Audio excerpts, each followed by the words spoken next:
I'm taking over, that's a promise, not a threat. Uppercut season off top, you stop breathing. But that's also a good segue into another fight that's happening. That although it's right for the division, it's not necessarily something that you can say, "Oh, this is going to be a fight of the year," because both these guys have problems letting their hands go. Of course, we're talking about Jack Catterall and Arnold Barboza Jr. Hold on, that's this week too? Yes, sir. Saturday afternoon. Oh, afternoons. Yo, this is like the bizarro timing for like fights this weekend. Like, what is this? 2021 call. They want their fighters back. Yeah, like I don't get yo Kinky right. I don't give a fuck about this fight. I thought you said lazy boy because yawn. These niggas do fight lazy, man. This lazy ass, worried, counter punching type of style, they're just horrible to watch. Like this shit need to be on at 6 a.m. It's a fight where you look at your phone real quick. I ain't gonna lie, it sounds like it. But hey, you never know. Two ugly ducklings might make a nice. Well, like I said, I mean, like I didn't expect Bradley Provodnikov to be shit, and it turned out to be one. No. Bradley Provodnikov had potential. Like, let's be honest, bro. Like, Bradley had to prove a point, right? And Bradley tried to prove a point. Bradley had to prove a point. Provodnikov hits hard. No defense. Like, going in, I knew that fight was going to be good. I just didn't think it would be fight of the year good. Well, no, because Provodnikov lost a slugfest to Mauricio Herrera, who lumped him up. Yes, and what did you just say though? Lost a slugfest. Yeah, to a cat that punched even less. Herrera didn't even have like Bradley's power. Like, it was so bad. Like. But Herrera pieced him up. Like, that's the thing. It's just like, what the fuck? Don't matter. He lost in a good ass fight. So I'm like, okay, a nigga who punches hard with no defense just lost a good slugfest, and he's about to fight another nigga who don't really punch hard, but he got a chip on his shoulder. He got a point to prove, and his defense ain't the best, but it's decent. Yeah, that could be a solid fight. And of course, I mean, I hated Bradley's style of fighting too. The headbutting, the flailing, and all the type of shit like that. Yeah. So, yeah, like I said, I didn't expect Provodnikov to be the person. Of all the heavy punches that Bradley had fought, I didn't expect an ESPN circuit fighter to basically end his career. Damn, you hate Provodnikov. I don't. I'm just reasoning what he was. Nigga said an ESPN circuit fighter. Yeah, like that nigga was like. Yeah, dude was. I mean, he was on Friday Night Fights. He was. He used to be. He was on there constantly. Like, I mean, that's. Yeah, he was. That's why it just is crazy when you saying you didn't expect it to be a good fight. I'm like, God damn, like, what did the nigga have to show you to make you change your mind? I mean, even after Provodnikov like nearly beat Bradley, like, he had that weird pattern. Like, dude lost the fight to Algieri and shit like that, and loses a fight to John Molina. Like, he had these weird, he was ESPN circuit. Like, he wasn't like, because he could get out boxed. Like, he only had like one thing going for him. He had like one special move. He had a good pull counter right hand that he could use, and he hit hard. And he had stamina. Like, he could go for the whole fight. I get it, but that was it. Like. And he didn't move his head. He didn't do nothing else really good. And then just to bring back to Catterall and Barboza. Catterall actually has a punch. He could absolutely punch. Don't tell him that. Yeah, I mean, dude, so far is the only person that have actually dropped Josh Taylor and has actually wobbled him, has had him in trouble. But what Catterall's issue is, he stays in first gear. He doesn't go into second gear to finish up nobody. He doesn't. First gear, I'm hard pressed to call that first gear. This shit might be driveway gear, nigga. Like, I don't know what you call that. It's super passive. I mean, all I know is that Linares, when me and Elby put money on dude to stop Linares, and he didn't do it. It went the distance. He got put on my gambling ban list. I cannot bet on him. That sounds like one of those parlay killer niggas. You be like, yeah, we not putting Toronto on the damn bet slip. Like, he's bad. Like, we're not doing that. If you can't knock down a shot Linares, not even once, I can't have you. No, I can't be betting on you because your temperament is not where it needs to be. Cause ain't no fucking way, bro. Ain't no way that fight was supposed to go to descent. Yeah, no, me and LB, we was venting like it was like we were niggas was pissed. I can't believe that shit. That shit had me so pissed off. Like, that's the last time I put money on Catterall for anything. And Barboza is just one of these two. Barboza again passive. Only when he's actually pressed to do it, when he's actually super pressed, that he'll actually sit on his punches. Like, you know, it's bad that the fight he had with Saucedo is like an anomaly now, because that was the fight where he was putting hands because he had to, because he was getting hit so damn much. So it was like he had to put hands, he had to throw hands. But outside of that, dudes he'll outwork you and whatever. And that's why he barely has any momentum or buzz in his career. Like Barboza, like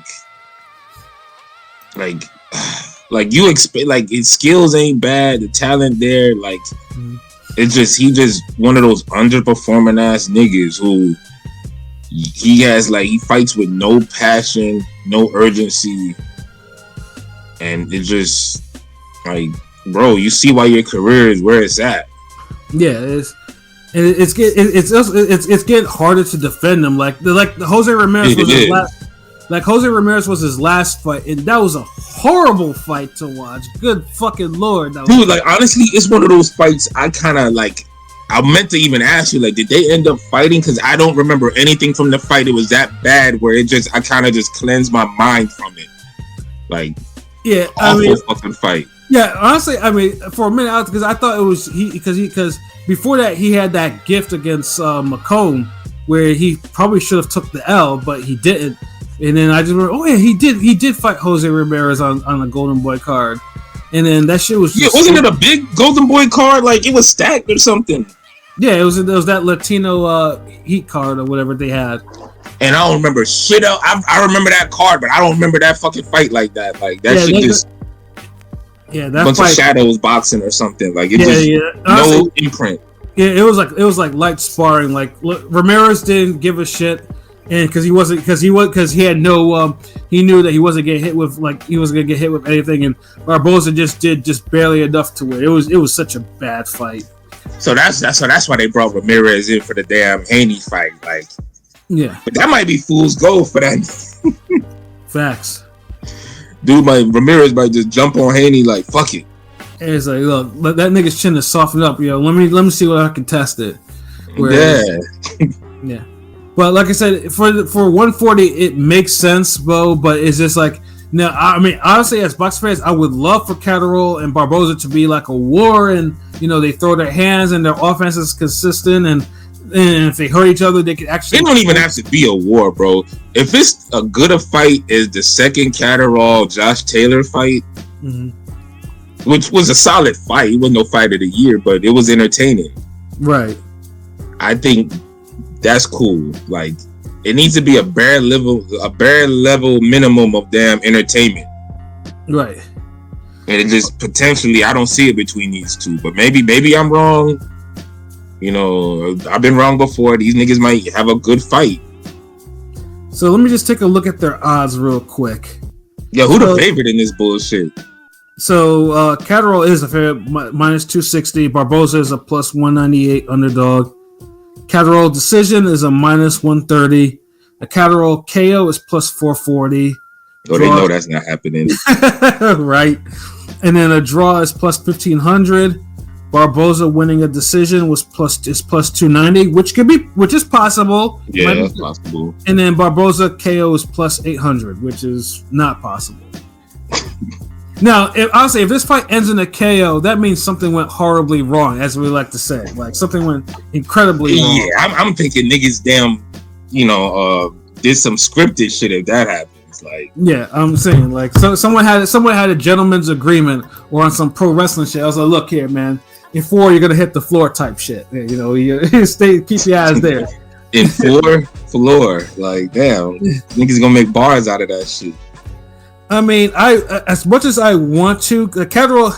I mean, Barboza at least will throw some. I mean, I might go with Barboza with the mild upset on this one. Decision, of course. Ain't no KOs there.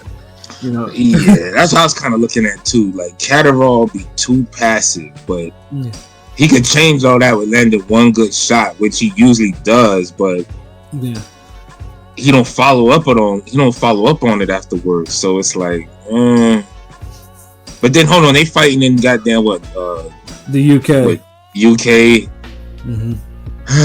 So it's like you got to look at that too. Like they might give it to Catterall just because of that. That's also true. Yeah, because Barboza is not popular enough to begin some of these overseas decisions. Like I say, he may have to knock dude out. Now, if he knocks dude out, I'm gonna be like, where the fuck was this? Like, if you Sometimes you gotta know when you need a good performance, and I hope both these guys know they need a good performance because this is literally like the B-side charity event of 140. Like the winner is a top dude, but do you want to be a top guy or you want to be the person that people care about? And I think it's more for Barboza than Catterall. At least has a little bit of a cushion if he loses. Has a little bit of a cushion. Yeah, because he's from the UK. They gonna take care of him. Barboza, he'll end up being a goddamn sparring partner for the YouTuber pretty soon if he don't get this shit together. Like now you see why it took so long for like Top Rank really couldn't get him no big fights. Yeah. It's a shame too. Like I said, Barboza, Ramirez, when we talked about it, should have been on Top Rank and it wasn't. Oscar put him on. And even when we got at the Golden Boy, it should have been a damn good ass fight. But when we get some goddamn picking and poking bullshit. Yeah, I mean, it was definitely a fight that I remember myself yawning. I'm like, okay, this is not good. Like, if I'm yawning, this ain't good. Like, nah. Yeah, now if somebody doing like a clear boxing lesson, like the Fulton Figueroa Part 2 wasn't like the most entertaining fight, but I'll take that over a goddamn Barboza Ramirez. True. Yeah. I think any sane person would. Yeah, because right there, the only fight I pick over that I'd watch that over is goddamn Robert Easter, Francis Bartholomew type shit. Like, oh my god. Yeah, see now you got to get into real ugly shit to be like, damn, okay, yeah. Yeah, that fight killed Robert Easter's career. That motherfucker still hasn't like. If he's fought after that, I don't remember. But all I know is that fight killed his career. Like, he fought. Didn't he beat up some woman or some shit? Yeah, and then he got shot. God damn, this nigga living he a rapper or a boxer, nigga? I mean, he is Broner's boy, so you take that for what it is. Like if you a Broner homeboy, like fuckery you gonna find you. Yeah. So P Pilot Rome. Do you think anything else is gonna be any different? Are we seeing a knockout? Are we seeing, anyone gonna bet on a knockout? Well, this is gonna be a draw. I'm calling it now. Draw. He called not a living draw. Two ass plates. Like. I ain't even mad at that. This very well could be a draw. And you see how they put the 1,500 for a draw? Like, they know it's feasible. Because if it wasn't, that should be like plus 3,000. Right. Yeah, they said 1,500 because they low key could see it. Like, yeah, this might be it. Oh God, like. Yeah, I feel like bad fights that we don't want to see shouldn't be draws, though. I feel you on this one, but like I said, bad fights should count as a loss against both niggas. Like both niggas, if y'all fight and it's just a terrible fight and it goes this distance, both y'all niggas get an L. That's how it should go. Honestly, like that might be the way to combat like all these niggas with these horrible performances. Like if because I don't want to take away niggas' money and shit and be like holding up the purse, but if like, look, man, y'all gotta reach. If y'all both for 12 rounds, y'all throw less than combined 800 punches or some shit. Both of y'all get it, right? Yeah, meaning neither one of y'all even threw like 400 punches. And the fight is horrible. Like, yeah, both y'all need an L for that shit. You should be able to seize a certain percentage of their purse depending on performance. Like, if I'm paying a nigga to do my driveway, right, and I give him the money up front, and then I come outside and half the driveway is done. Nigga, it's like, yo, nigga, what the fuck is the rest of my driveway? Like, I gave you the money. What happened? Oh, nigga, you can still roll. It got rocks down there. You can still drive off. Like, you nigga, good. what the fuck? Like, no, nigga, I paid you for something that I thought I was getting. Now deliver, nigga. Period. Honestly, you ain't lying, because when you look at it, like, you're paying tickets for fights, especially if they got a good resume or, you know, good reputation. You want to see a fight. So if nigga just jump out there and whole hum, he should be penalized for that shit. Real talk. Because I mean, like, think about it. Like, there's been Canelo fights where that nigga throw like 326 punches in a 12-round fight. And that nigga should have got a belt taken for that shit. So it's like, oh my god. So yeah. I know I couldn't be no boxing promoter, because if I set up events, I would be doing little shit like that. Niggas would think I'm petty, like Martin on the Nipsey episode where he owned Nipsey's and he charging niggas for toilet paper and all types of shit. Yeah, ice cubes and straws and all that shit. Yeah. Like, look, nigga, if you be having like, all right, who gonna get the KO bonus? Who gonna get the fight of the night bonus? Who gonna get their purse taken? Who gonna get 15% taken away from their purse for making niggas fall asleep in the damn arena? Thank God I've never done that before. Yeah, I've never been in like this. Yeah, no, I can't. Nah, they be some boring fights, but it's like so much shit be going on in the arena, like you don't want to fall asleep. Yeah, I think the only time I wake up in a fight right in front of you and shit. I think the only time I ever came close was when I saw a fight in New Hampshire, because I had no damn AC, so the heat was making me fucking tired, and I had to keep drinking water and shit to kind of keep, like, you know. God damn! What fight were you watching? That was a Friday Night Fights card, nigga. Like, it was fucking Hank Lundy and the dude that Matisse bodied. I forgot his name. Word. It was like, this is one of Hank Lundy's like brilliant fights, because he boxed dude the fuck up.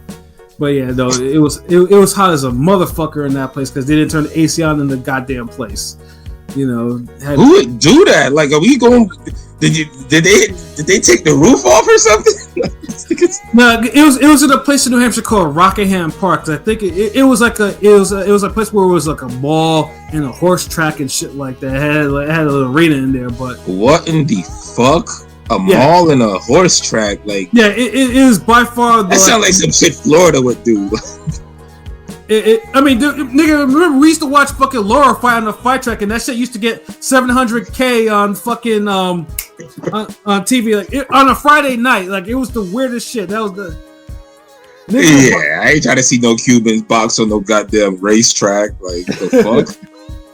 Yeah, no, yeah, that by far, that was one of the raw. That was the rawest place I ever watched a whole televised card. Yeah, this shit was sweltering fucking hot. No fucking water. I had to keep buying water in there. It was terrible. Like, it ain't sell beer, nigga. Like, it's like, fuck it. Nigga, I probably would have been dehydrated if I started drinking beer, nigga.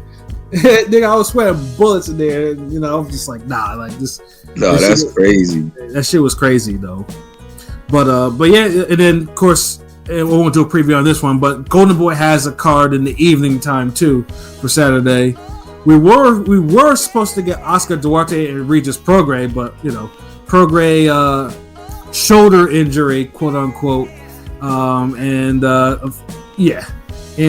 basically got, you know, he had to pull out of the card.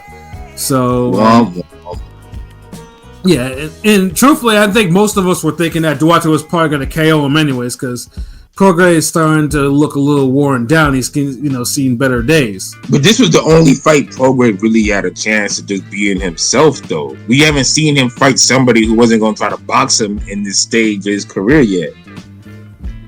That's so also he could have had a chance, but now it's like, it's over. You know, he hurt. I don't know when he gonna get another fight. But at the end of the day, every time I hear Prograis' name, I just think about a nigga who should have been moved up to 147.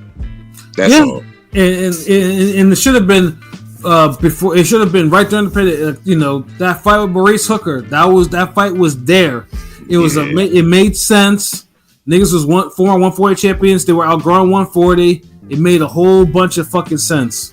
But that's why they fucked up interview him. 147. Every time there's somebody interviewing about it, he always said no. And I was saying one qualified or pussy, but he always sounded a little scared to move up to 147.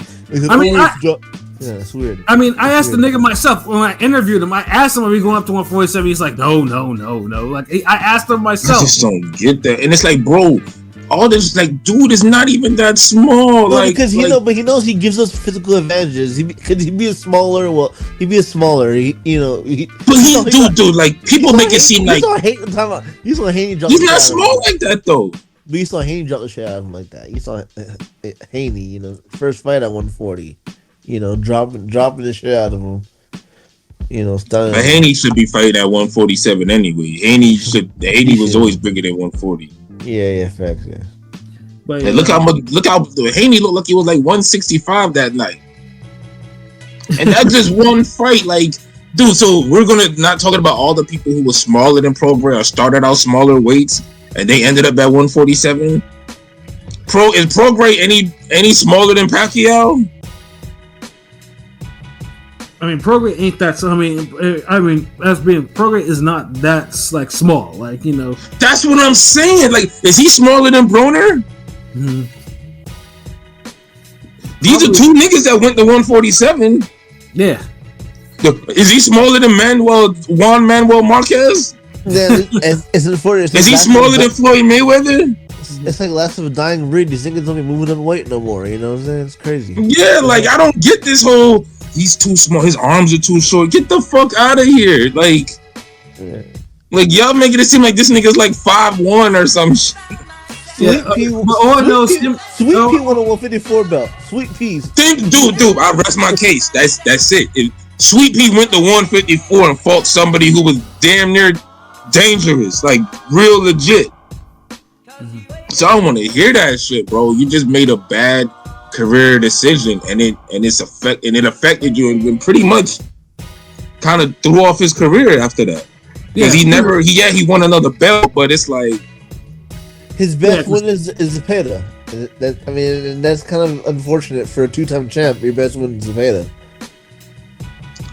And a Zepeda that already, seen better days.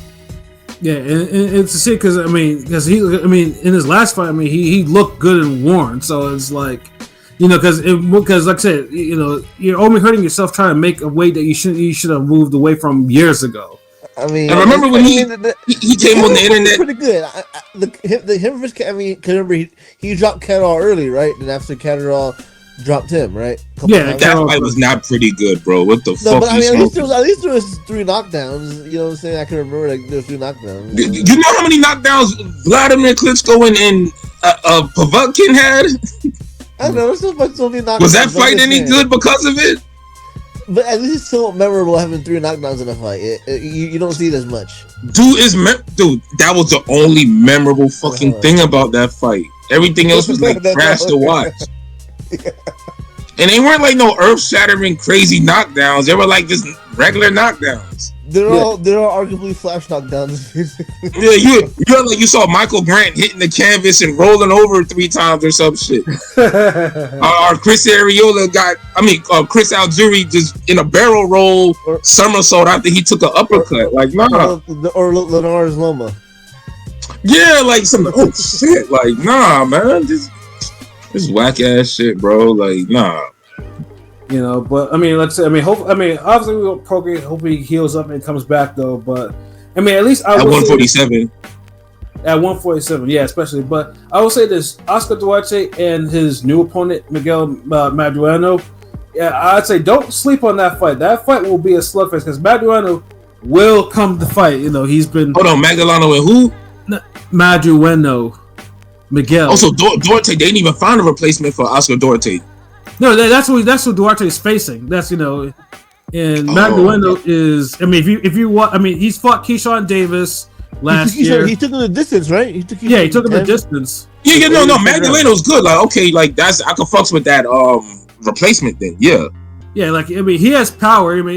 But he will come to fight. He's 31-3, but he has 28 knockouts. So. And I think and Duarte obviously is not going to come to outbox him, so I wouldn't sleep on that fight. Like that might be the best fight the whole weekend, bro. Yeah, and like I said, it's a Golden Boy card, and like I said before, Golden Boy may not have the talent that it used to have, but their matchmakers know how to put together a competitive card. You know? And you don't even have to give them a budget like that. They don't even have to have any big names, but somehow they'll just end up giving you an entertaining night of fights. Yeah, like you know, Kenny Sims is gonna be on there and Darius Fulgham. Ooh, so like okay. But they're fighting no names, right? As usual. It's like, come on, man. Well, but the thing is, for some reason, and I'll answer this one, Pat. Yeah. The Golden Boy no names and their matchups for some reason are just more aesthetically pleasing. Like the ops always somehow have a chance, and they just fight harder. Whereas Top Rank does it 90% of the time. It's a showcase fight. I heard Sims at 147 for this fight. I mean, he's coming back from an injury, so I mean, if he's sticking to 147, I'm not going to be a welterweight for this fight. So, when everybody else do these jobber festivals, they're usually just boring, one-sided. But Golden Boy somehow sets up the matches where you might get an upset, you might get a fight of the year, you might see some dramatic shit. Somebody gets chin checked. You see some competitive fights. You see a couple competitive fights. Yeah, that's what I'm saying. It's like they know how to make competitive fights on every level, like every scale of it. Like it's like Diet Pro Box. Yeah, but it's like for some reason, like Top Rank can't get it.